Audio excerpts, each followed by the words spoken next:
سب سے زیادہ اگر کوئی غریب ہے تو آدیواسیوں کے بعد السنکھیک سماج میں مسلمان اور ہمارے دلت بھائی ہے۔ یہ کسی مائی کا لال سے آپ کو ڈرنے کی اب ضرورت نہیں ہے۔ میرا بھی مقصد ہے کہ مودی کبھی نہ دوبارہ بھارت کا وزیر اعظم بنے۔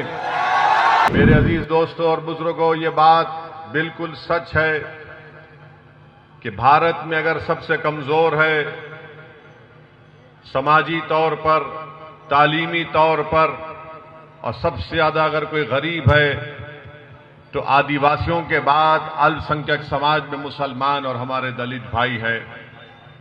اور اس کا راز تعلق اس وجہ سے ہے کہ ان کے پاس ان کی کوئی سیاسی طاقت نہیں ہے، ان کا کوئی سیاسی نیتا نہیں ہے۔ اسی لیے آج آپ دیکھتے ہیں کہ آپ کو تکالیف کا سامنا کرنا پڑتا ہے، آپ کو آئے دن فرقہ پرستی کا مقابلہ کرنا پڑتا ہے، آئے دن آپ سے تعصب کے مظاہرے کیے جاتے ہیں، آئے دن ہماری بے عزتی کی جاتی ہے۔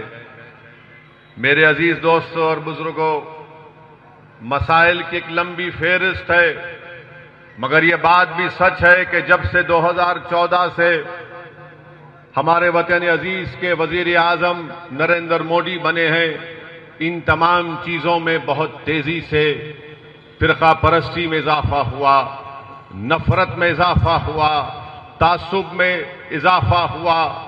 اگر آپ یہ سمجھتے ہیں کہ ان تمام صرف ایک پارٹی کوڈ دیکھ کر ان تمام چیزوں کو ہم ختم کر پائیں گے تو میں آپ کے سامنے ذمہ داری اور بڑی سچائی کے ساتھ کہہ رہا ہوں کہ آپ نہیں کر سکتے۔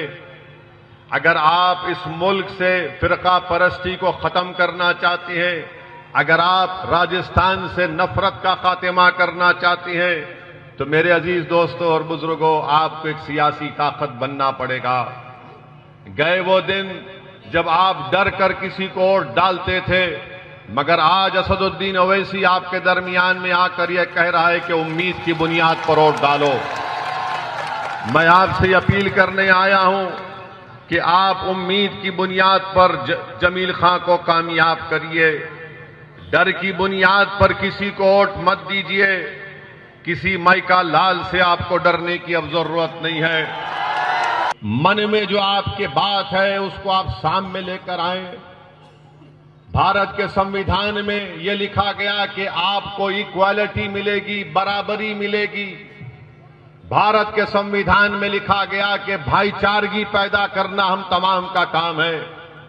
تو میں آپ کو بتانے آ رہا ہوں کہ اگر آپ آزادی چاہتے ہیں نفرت سے، اگر آپ حصے داری چاہتے ہیں، برابری چاہتے ہیں، اگر آپ ڈسکریمنیشن کا خاتمہ چاہتے ہیں، اگر آپ بھائی چارگی کو مضبوط کرنا چاہتے ہیں تو 25 تاریخ کے دن آپ کو مجلس اتحاد المسلمین کے حق میں پتنگ کے نشان پر بٹن دبا کر ان تمام چیزوں کو حاصل کرنے کی لڑائی کا آغاز کرنا پڑے گا۔ اگر آپ یہ سمجھیں گے کہ نہیں میں مودی کو ہرانا میرا مقصد ہے، تو میرا بھی مقصد ہے کہ مودی کبھی نہ دوبارہ بھارت کا وزیر اعظم بنے۔ بھارت کی پارلیمنٹ میں قانون لایا گیا، اس کو UAPA کہتی ہے، ان لافل امینڈمنٹ پریونشن ایکٹ۔ اس کو مودی سرکار نے اور گندا کر دیا، یعنی اتنا گندا کر دیا کہ اگر کسی پر UAPA لگتا ہے تو 4 سال 5 سال سے پہلے ان بچوں کی بیل نہیں ہوتی، جیل میں سڑتے ہیں، ان کو ضمانت نہیں ہوتی۔ آپ کو معلوم ہونا چاہیے کہ جب لوک سبھا میں یہ قانون کو لایا گیا ترمیم کرنے کے لیے تو کیا کانگریس نے امت شاہ کے لائے ہوئے قانون کی تائید نہیں کی؟ لوک سبھا میں کانگریس نے، راہل گاندھی نے یہ قانون کی تائید کی، اور جب یہ قانون بن گیا تو اس قانون کو استعمال نریندر مودی کی سرکار کرتی ہے۔ CEN نیوز دیش پردیش کی تازہ ترین خبروں کے لیے CEN نیوز کو سبسکرائب کریں اور رہیں پل پل کی خبر سے ہر پل باخبر۔